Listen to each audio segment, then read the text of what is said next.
Президент Российской Федерации Владимир Владимирович Путин.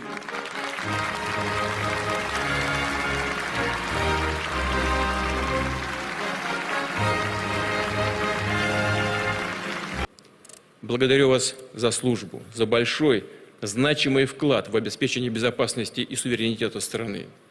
Здоровья, счастья, всего самого доброго вам, вашим родным и близким.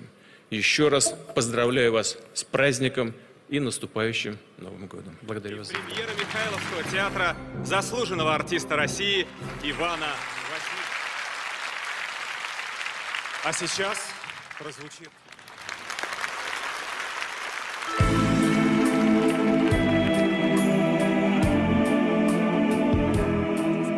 Заслуженный артист России Денис Майданов.